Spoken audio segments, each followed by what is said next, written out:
হয়েছে। বাবা ছিল পিলখানা 2009 সালে হত্যাকাণ্ডের সাথে তাকে বিনা অপরাধে জড়িত করা হয়। খুনি হাসিনা তার চেয়ারকে মজবুত করার জন্য, তার ক্ষমতাকে মজবুত করার জন্য বিডিআরদেরকে ব্যবহার করছে।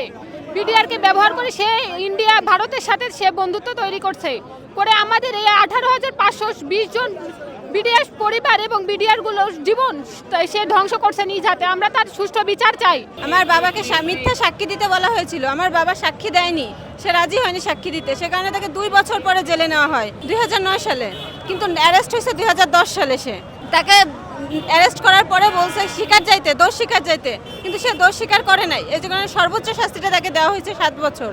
7 বছর পরে 7 মাস পরে সে স্ট্রোক করে মারা গেছে। আমার বাবা একজন দেশপ্রেমিক ছিল, কিন্তু তাকে বিনা অপরাধে তাকে কারারুদ্ধ করা হয় এবং তাকে প্রহসনের বিচার নামে তাকে জেলখানায় আটক করে রাখা হয়। কিন্তু সে 7 বছর জেল দেওয়ার পরে সে যখন ক্যান্সারে আক্রান্ত হয় তাকে আমরা পিতৃ পরিচয় দিয়ে চিকিৎসা করাতে পারিনি, তাকে সুচিকিৎসা দেওয়া হয়নি। তাকে সুচিকিৎসা না দেওয়ার কারণে সে জেলখানায় কারা বন্ধ অবস্থায় সে মারা যায় 2022 সালে।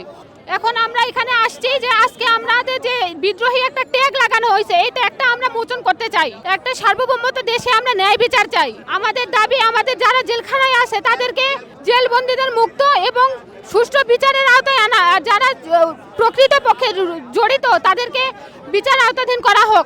আমরা বিভিন্ন জায়গায় শিক্ষা প্রতিষ্ঠানে আমার বাবার পরিচয় দিলে সেখানে আমাকে ভর্তি হতে দিত না, ভর্তি হতে পারিনি, ভালো প্রতিষ্ঠানে পড়তে পারিনি।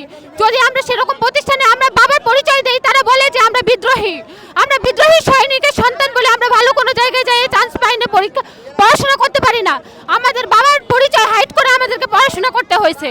আর আমরা যারা এখন জেলবন্দি আছে তাদের জন্য নিঃশর্ত মুক্তি দেওয়া হোক এবং আমাদের জন্য ক্ষতিপূরণ দেওয়া হয়। যারা শহীদ পরিবার আছে, আমরা 3টা বোন, আমাদের কোনো ভাই নেই, তাহলে তো আপনারা বুঝতেই পারছেন আমরা কিভাবে মানবেতর জীবনযাপন করছি।